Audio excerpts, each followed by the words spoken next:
আকাশবাণী খবর পড়ছি রক্তিম ভট্টাচার্য। আজকের বিশেষ খবর। বিশ্বব্যাপী উন্নয়নের লক্ষ্যে 6টি নতুন উদ্যোগ গ্রহণের প্রস্তাব পেশ করেছেন প্রধানমন্ত্রী নরেন্দ্র মোদী। দক্ষিণ আফ্রিকার জোহানেসবার্গে G20 শীর্ষ সম্মেলনের প্রথম দিনে 2টি অধিবেশনে ভাষণ দেন তিনি। ভারত, অস্ট্রেলিয়া, কানাডা একটি নতুন ত্রিপাক্ষিক প্রযুক্তি এবং উদ্ভাবন কাঠামো ACITI ঘোষণা করেছে। G20 শীর্ষ সম্মেলনে মার্কিন যুক্তরাষ্ট্রের আপত্তি সত্ত্বেও সর্বসম্মতিক্রমে একটি যৌথ ঘোষণাপত্র গৃহীত হয়েছে। দুবাই এয়ার শোতে তেজস যুদ্ধবিমান দুর্ঘটনায় নিহত বায়ুসেনার উইং কমান্ডার নামাংশ সিয়ালের মরদেহ গতকাল ভারতে ফিরিয়ে আনা হয়েছে। ভারতীয় শুটার মাহিত সান্ধু টোকিওতে ডিফঅলিম্পিকে মহিলাদের 50 মিটার রাইফেল 3 পজিশনে স্বর্ণপদক জিতেছেন। ভারতের লক্ষ্য সেন অস্ট্রেলিয়ান ওপেন ব্যাডমিন্টনে পুরুষদের সিঙ্গলসের ফাইনালে আজ জাপানের ইউশি তানাকার মুখোমুখি হবেন। আসছি বিস্তারিত খবরে। দক্ষিণ আফ্রিকার জোহানেসবার্গে G20 শীর্ষ সম্মেলনের প্রথম দিনে প্রধানমন্ত্রী নরেন্দ্র মোদী বিশ্বব্যাপী উন্নয়নের লক্ষ্যে 6টি নতুন উদ্যোগ গ্রহণের প্রস্তাব পেশ করেছেন। সম্মেলনের প্রথম দিনে 2টি অধিবেশনে ভাষণ দিতে গিয়ে শ্রী মোদী বলেন, এই উদ্যোগগুলি ভারতের সমৃদ্ধি, সার্বিক উন্নয়ন এবং জনকল্যাণের দৃষ্টিভঙ্গিকে বিশদভাবে তুলে ধরে। তিনি বলেন, এই উদ্যোগগুলি সর্বাঙ্গীন উন্নতিতে সহায়ক হবে। অন্তর্ভুক্তিমূলক এবং সুস্থায়ী অর্থনৈতিক অগ্রগতি সংক্রান্ত প্রথম অধিবেশনে ভাষণ দিতে গিয়ে প্রধানমন্ত্রী বলেন, G20 global traditional knowledge repository ভবিষ্যৎ প্রজন্মের সর্বাঙ্গীন কল্যাণে সম্মিলিত জ্ঞানকে কাজে লাগাবে। আফ্রিকা স্কিলস মাল্টিপ্লায়ার প্রোগ্রামের লক্ষ্য আফ্রিকার যুব সমাজকে দক্ষতা অর্জনের জন্য 10 লক্ষ প্রশিক্ষকের একটি দল তৈরি করা। তিনি বলেন, এর ফলে তরুণ প্রজন্মের দক্ষতা বিকাশে দীর্ঘমেয়াদী উন্নয়ন ত্বরান্বিত হবে। শ্রী মোদী একটি G20 global health care response team গঠনেরও প্রস্তাব করেন, যার মধ্যে প্রতিটি G20 গোষ্ঠীভুক্ত দেশের বিশেষজ্ঞ চিকিৎসকরা থাকবেন এবং বিশ্বের যে কোনো প্রান্তে স্বাস্থ্য সংক্রান্ত জরুরি পরিস্থিতিতে তারা অগ্রণী ভূমিকা নেবেন। মাদক পাচার রোধে G20 দেশগুলিকে একযোগে এগিয়ে আসার আহ্বানও জানান প্রধানমন্ত্রী। আর রেজিলিয়েন্ট ওয়ার্ল্ড শীর্ষক দ্বিতীয় অধিবেশনে ভাষণ দিতে গিয়ে প্রধানমন্ত্রী মোদী সম্পদের পুনর্ব্যবহার এবং এ সম্পর্কিত নতুন উদ্ভাবনকে উৎসাহিত করার লক্ষ্যে ক্রিটিক্যাল মিনারেল সার্কুলারিটি ইনিশিয়েটিভ তৈরির প্রস্তাব দেন। তিনি বলেন, এই উদ্যোগের লক্ষ্য হল সরবরাহ শৃঙ্খল সুরক্ষা মজবুত করা এবং উন্নয়নের পথ সুগম করা। প্রধানমন্ত্রী জোর দিয়ে বলেন, ভারত সুস্থায়ী এবং পরিবেশ বান্ধব জ্বালানি ব্যবহারে প্রতিশ্রুতিবদ্ধ। ওপেন স্যাটেলাইট ডেটা পার্টনারশিপ চালু করা সম্পর্কে প্রধানমন্ত্রী বলেন, এই কর্মসূচির মাধ্যমে কৃষি, মৎস্য, বিপর্যয় মোকাবিলা এবং অন্যান্য ক্ষেত্রে উন্নয়নশীল দেশগুলি, বিশেষ করে দক্ষিণী বিশ্ব বা গ্লোবাল সাউথের কাছে G20 মহাকাশ সংস্থাগুলির উপগ্রহ থেকে প্রাপ্ত যাবতীয় তথ্য পাওয়া যাবে। দ্বিতীয় অধিবেশনে শ্রী মোদী বিশ্বব্যাপী খাদ্য নিরাপত্তা জোরদার করার জন্য বৃহত্তর সম্মিলিত পদক্ষেপের আহ্বান জানান। ভারতে আয়োজিত G20 সম্মেলনে গৃহীত ডেকান প্রিন্সিপালের কথা তুলে ধরে শ্রী মোদী বলেন, ক্রমবর্ধমান প্রাকৃতিক দুর্যোগ, জলবায়ু পরিবর্তনের এই কঠিন সময় স্থিতিশীল বিশ্ব গড়ে তোলাই হবে মূল লক্ষ্য এবং এজন্য খাদ্য সুরক্ষা সুনিশ্চিত করতে হবে।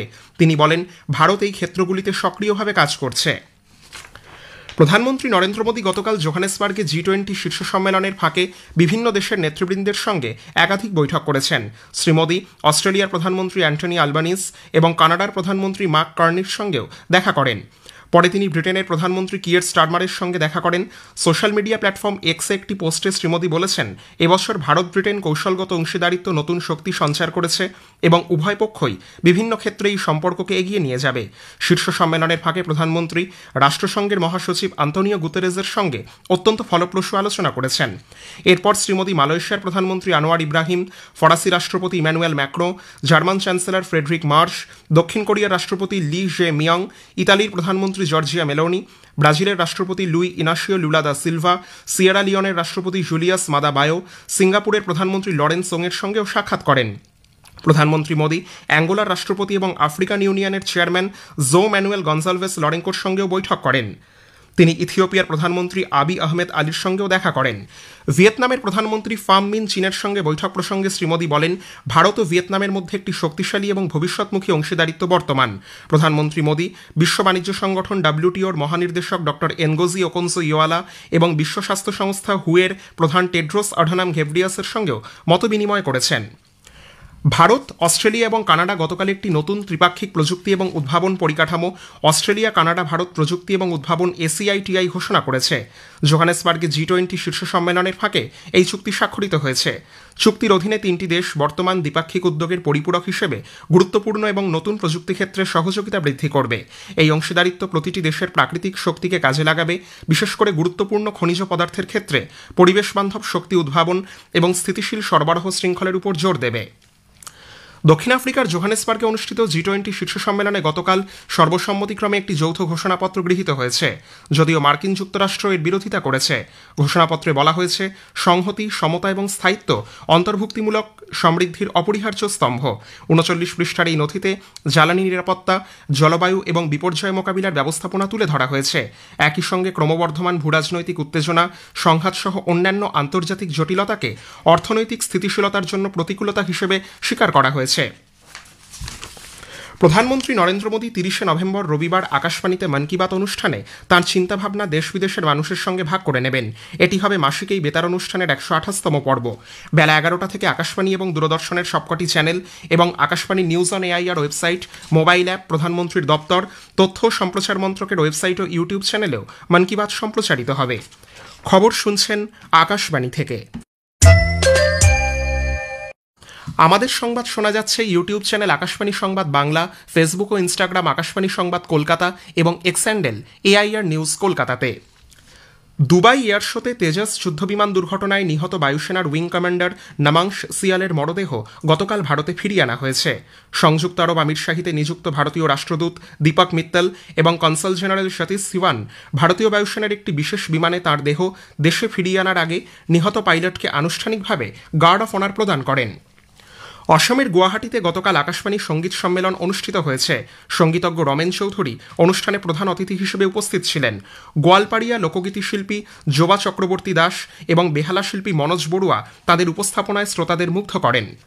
এবার ইফির খবর। ভারতের 56তম আন্তর্জাতিক চলচ্চিত্র উৎসব ইফিতে চলচ্চিত্র প্রদর্শনী এবং মাস্টার ক্লাসের আয়োজন করা হয়েছে। বিশিষ্ট চলচ্চিত্র নির্মাতা বিধু বিনোদ চোপড়া জীবনের সঙ্গে সিনেমার ওতপ্রোত যোগাযোগ এবং কাহিনী বলার কৌশল নিয়ে কথা বলেন। ফিল্ম বাজারেও অংশ নিচ্ছেন সিনেমা উৎসাহীরা। একটি প্রতিবেদন। গোয়া আন্তর্জাতিক চলচ্চিত্র উৎসবের অন্যতম আকর্ষণ হল ফিল্ম বাজার, যা এবছর থেকে ওয়েবস ফিল্ম বাজার নামে পরিচিত হয়েছে। সত্যজিৎ রায় ফিল্ম ইনস্টিটিউটের পড়ুয়া সাহিল ইংলা, যার তৈরি বাংলা ভাষার ছবি এই দল মেড আপ অফ ক্লে ইতোমধ্যে কান চলচ্চিত্র উৎসবে জায়গা করে নিয়েছে। তিনি এবার যোগ দিয়েছেন ফিল্ম বাজারে।